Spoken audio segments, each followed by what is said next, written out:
My sister laughed, and said, "You'll always be a nobody." So I smiled and quietly bought the house she was secretly renting. When I told her, she screamed and then, "You ever hear someone laugh in your face and feel it echo for years? I don't mean a chuckle, or some careless joke. I mean a full, open-mouthed cackle, the kind that makes the people in the room stop and turn, not because it's funny, but because it's cruel." That's the laugh my sister gave me when she said, "You'll always be a nobody." It was Thanksgiving. The dining room was full, relatives balancing wine glasses and plates stacked too high, the smell of roasted turkey clinging to the curtains. I had just told the family I was starting my own business. Nothing flashy. Just a quiet statement. Something I'd been working on after hours for almost 2 years. And that's when she laughed. Amanda. My older sister by 4 years. Queen of side eyes and whispered comments. She never needed a spotlight, she was the spotlight. She was the one who got the praise, the awards, the better bedroom. I was the family background noise. She raised her wine glass like she was making a toast, her other hand clutching her husband's arm for dramatic effect. "You," she said, "starting a business? You'll always be a nobody, Aaron." The room tensed, waiting for me to react. I didn't. I just smiled. Not because it didn't hurt, but because I had already made a decision. Right then I knew. I wasn't going to try to win her approval. I wasn't going to beg anyone to believe in me. I'd become someone worth noticing, and I'd do it without making a sound. That moment didn't break me. It sharpened me. After that night, I cut the noise. I stopped showing up to family dinners unless I had to. I didn't return Amanda's texts, the ones she sent only when she wanted something, and I didn't bother explaining myself when our parents asked why I was being distant. They wouldn't have understood. No one saw what I was building, not even my closest friends. I'd come home from my 9 to 5 and dive straight into research, spreadsheets, market trends. I started small, flipping electronics online, then bulk importing niche gadgets and reselling them. It didn't make headlines, but it made money. Slowly, then steadily. I moved into a one-bedroom apartment above a dry cleaner. It was quiet. Just me, my laptop, and the hum of late-night ambition. While Amanda was posting sunset photos from someone else's boat, I was maxing out my mental bandwidth on how to grow lean and fast. By the time I turned 30, I had 3 income streams. By 32, I had 6. I wasn't flashy. No luxury car, no Rolex. I wore plain jeans and had 1 pair of decent shoes. But behind that simplicity was a portfolio of properties, online ventures, and early investments that were finally maturing. I didn't want a parade. I just wanted control. I wanted peace. And I wanted distance from her. Until one day, she showed up again. Not in person. Not even directly. I was talking to a contact in real estate, a guy who managed shell buys for clients who didn't want their name on paperwork. He was rambling about a weird case, a woman renting a place under a different last name, ducking out of a failed marriage, late on rent. Then he said the address. I knew it. It was in a decent suburb, tucked away in a quiet cul-de-sac. Nothing special from the outside. But I knew that house. It was Amanda's. She didn't own it. She was renting. Under a fake name. That laugh, the one she gave me years ago, came back to me like a ghost. But this time, I didn't smile. Not yet. The irony of it all? Amanda, the sister who used to brag about never needing help from anyone, the one who called me a nobody in front of our entire family, was now living under an alias like some B-list soap opera character. I didn't feel smug. I felt still. Cold, maybe? The kind of quiet satisfaction that doesn't need applause. She didn't know that I knew. And that gave me power. I asked my contact, discreetly, to gather more information, nothing invasive. Just enough to confirm the facts. She was months behind on rent, used a fake maiden name to sign the lease, and was trying to rebuild her life after her husband number 2, walked out. She had no savings. Her car had been repossessed 2 months prior. Her influencer gig had dried up into a pool of affiliate codes and unread emails. She was drowning. and she was hiding it. That's when I made the decision. Not out of pity. Not out of kindness. Out of precision. I told my guy to buy the property, quietly. Through one of my LLCs. No mention of my name. I paid cash. The seller didn't ask questions. They never do when the wire hits on time. Once the papers were signed and the ink dried, I waited exactly 12 days. Then I drafted a letter, formal, sterile, legalese laced with just enough menace. It stated that the lease terms were being adjusted under new ownership. Effective the following month, the rent would be doubled. Not illegal. Not unreasonable for the area's market appreciation. At the end of the letter, though, was the real gem. A buyout offer. A generous sum if the current tenant vacated within 30 days. She could either bleed money she didn't have or walk away with some cash, and her pride dented. I sent it certified mail. I made sure it required her signature. 3 days later, my phone rang. Blocked number. I knew who it was. I didn't pick up right away. Let her stew, I thought. Let her imagine. She called again that evening, this time from her real number. I let it ring out. Then again, a third time, this one I answered. I kept my voice calm. Hello? Her voice was sharp, frantic, coated in a bitterness she couldn't hide. Don't play dumb, Aaron. You bought the house. You did this. I stayed quiet for a moment. Let the words sit in the air between us. Then I said, so you figured it out. She was practically seething. Why? What kind of sick game is this? You really hate me that much? I leaned back in my chair, staring at the window, at the pale gray clouds gathering overhead. Hate you? No. Hate implies I still care. Silence. Then she launched into one of her signature monologues. That I was petty. That I was vindictive. That I'd been waiting for her to fall so I could kick her while she was down. You're punishing me for things that happened years ago, she shouted. You're obsessed. I let her finish. Then I answered the way I had rehearsed in my mind 100 times. No, Amanda. I'm not punishing you. I'm holding you accountable. She scoffed, but I kept going. Do you remember what you said to me that night? Thanksgiving. You laughed. You told me I'd always be a nobody. In front of everyone. And you weren't joking. People say things, she muttered. You've said things too. I never humiliated you to feel taller, I said.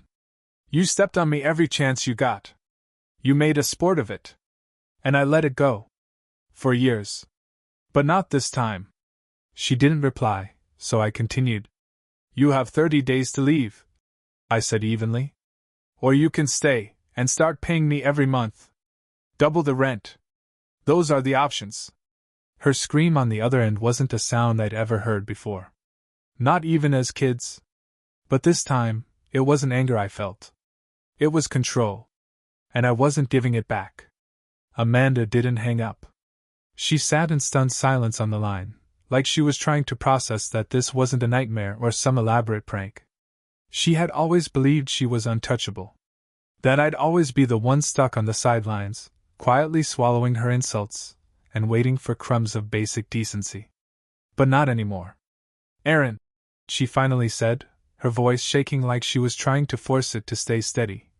We're family. I almost laughed. Are we? Come on, she said, forcing a bitter little chuckle. This is low. You tracked me down just to humiliate me? You could have just said something. You didn't have to buy my house. Correction, I said, my voice cold. You're renting. From me. That house isn't yours. It never was. You hid your name, you lied to your landlord, and you're behind on your payments. You didn't think anyone would find out. But I did. Why would you even do this? She snapped. That was the moment I'd been waiting for. I stood up, phone pressed to my ear, and walked to the mirror in my hallway, the same mirror I'd stared into the night she first laughed at me. My reflection looked calm. Collected. Dangerous. Because I wanted you to feel what it's like, I said. To need help. To be vulnerable. To be at the mercy of someone you once thought was beneath you. She tried to jump in, something about how she was going through a hard time, but I didn't let her. No, Amanda. You don't get to rewrite this. Not now. You remember the Christmas when you told Mom I should be grateful just to be invited, because losers like me don't usually get a seat at the table? Or when I got that internship and you told everyone I was just playing businessman? I was joking. You told people I'd be stocking shelves for the rest of my life. You called me pathetic in front of Kevin. Remember that? She went silent again.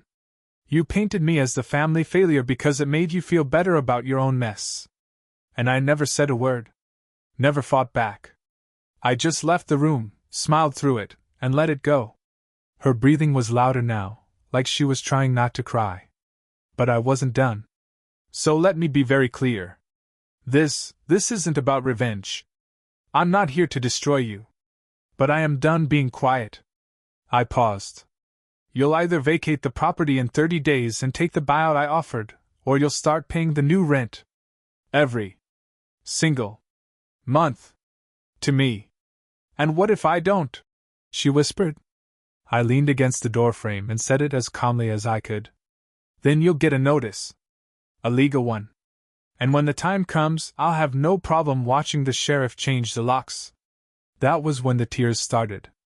She tried to hide it, but I could hear them breaking through her words. She wasn't used to being powerless. Not like this. Not in front of me. Please, Aaron, she said softly. You don't understand. Everything's falling apart. Kevin left me the debts, they're everywhere. I've got no one. I know, I said. That's why I offered the buyout. Because I'm not cruel. But don't mistake that for weakness. I'm sorry, she said, barely audible. That hit differently. I'd waited my whole life to hear those words. And yet they rang hollow. Like a script she was only reading because she'd run out of options. I didn't reply. I just ended the call. And then, for the first time in a very long time, I felt free. I didn't hear from Amanda for a few days after that call. No texts. No emails. Just the eerie kind of silence that comes after a storm, when everything feels still, but the damage is already done. Then, late one night, I got a notification. An email. From the property management firm I used to handle day-to-day communications for that house. The subject line was simple: tenant response received. I opened it slowly, expecting anger, excuses, maybe even some kind of last-ditch bargaining. Instead, it was a scanned copy of her signed agreement to the buyout. 30 days. She'd be gone. No fight. No drama. Just surrender. I stared at the document for a long time. I thought I'd feel triumphant. Vindicated. Maybe even smug. But all I felt was tired. I'd built this moment in my mind for years. I thought it would feel like justice. But watching my sister's signature, slanted, rushed, like she hadn't stopped crying while signing it, something inside me shifted. Not regret. No. That ship sailed years ago. But clarity. Amanda had worn her cruelty like armor all her life. She tore others down because she was always afraid of falling herself. That laugh, that famous laugh of hers, had been covering for cracks she never let anyone see. But now it was all out in the open. The debts. The fake name. The empty apartment with the peeling paint and late notices stuffed in the drawer. She wasn't a queen anymore. She was just another person with a paper crown, melting in the rain. 2 weeks later, I drove past the house. She was outside, carrying boxes to a borrowed SUV. No moving truck. No friends helping her load. She was wearing an oversized sweatshirt and sunglasses, but I could tell she had been crying. I didn't stop. She didn't see me. But I saw her. And in that moment, I understood something I never thought I would. I didn't need her to suffer to feel whole. I just needed to be free of her. And now I was. 30 days came and went. The house was empty. My property manager confirmed that Amanda had left without issue. No damage. No unpaid rent. Just a folded key left on the counter and a single post-it on the fridge that read, "Hope it was worth it." No signature. But I didn't need one. I walked through the place the next day. It was quiet. Not the kind of quiet that haunts, but the kind that settles. Dust hung in the sunlight like it was waiting for permission to be disturbed. She'd taken everything. Clothes. Photos. The personality she tried to inject into the rental. It was stripped bare, just like her pride had been. I stood in the middle of the living room and remembered the way she used to parade through our parents' house like she owned the air we breathed. The way she laughed at my ideas before I could finish a sentence. The way she weaponized charm, sweet smiles in front of others, knives behind closed doors. And yet, there was no joy in this. No need to celebrate. Because the truth is, I didn't do this to destroy her. I did it so she could never destroy me again. A week later, I got one last message from her. It wasn't an apology. It was a line of text, simple and empty. You didn't have to do it like this. I stared at it for a while. Not angry. Not sad. Just aware. I didn't reply. Instead, I blocked her number. There was nothing left to say. Because forgiveness doesn't always mean reconciliation. And closure doesn't always come with a clean resolution. Sometimes it's just silence. The kind that doesn't ache. It's strange how quiet a victory can feel. You spend years imagining the moment you'll finally stand taller than the people who pushed you down. You picture dramatic speeches, shocked gasps, maybe even applause. But when the dust settles, when the power is finally yours, what you feel isn't fireworks. It's stillness. Wait. And a little clarity. I sat in the empty house for a long time after Amanda left. No furniture. No laughter or insults ricocheting off the walls.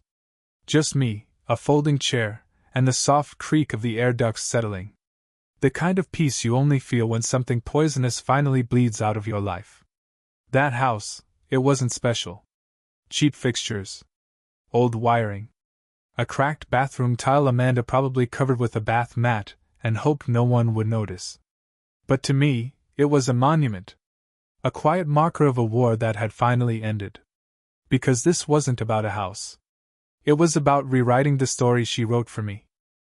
Amanda always needed someone beneath her to feel whole. When we were kids, she was the one rolling her eyes when I got excited. The one who told our cousins I was weird or off if I read too much or didn't laugh at her jokes. And when I started finding my footing in life, when I finally stopped orbiting her like some distant planet, she noticed. And hated it. The cruelty wasn't just passive, it was performed. She needed people to see me as small, as if her status depended on it. I was the punchline at holidays, the ghost at family dinners.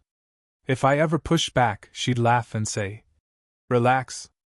Don't be so sensitive." But now, there was no audience. No stage. Only consequences. The truth is, I didn't start with revenge in mind. I started with survival. I built my life quietly, piece by piece. Not to win a competition she never stopped playing, but because I didn't want to live the way she did. Dependent on image. Addicted to validation. And over time, I stopped caring about her approval. I stopped needing anyone's, really. What Amanda never understood is that control doesn't come from screaming the loudest. It comes from knowing when not to speak. It comes from watching, waiting, and choosing your moment with precision. The day I bought her house, I didn't feel like a villain. I felt like a man finally standing in the room he was never allowed to enter. And when I handed her the papers, I wasn't cruel. I was calm. Strategic. Because the worst kind of revenge isn't rage. It's ownership. I've thought a lot about what kind of man I've become since that day. I'm not perfect. I'm not cold-hearted either. But I've learned the power of restraint. Of letting someone collapse under the weight of their own pride instead of rushing in to hold it up. Amanda's scream on the phone that day, the one that echoed into silence, that wasn't the climax of some lifelong rivalry. It was the sound of realization. That I had become someone she couldn't predict. Couldn't control. Couldn't humiliate. I was no longer her little brother. I was the man she never saw coming. There's a moment after the storm when you look around and realize everything is where it's supposed to be, but none of it feels the same. Amanda was gone.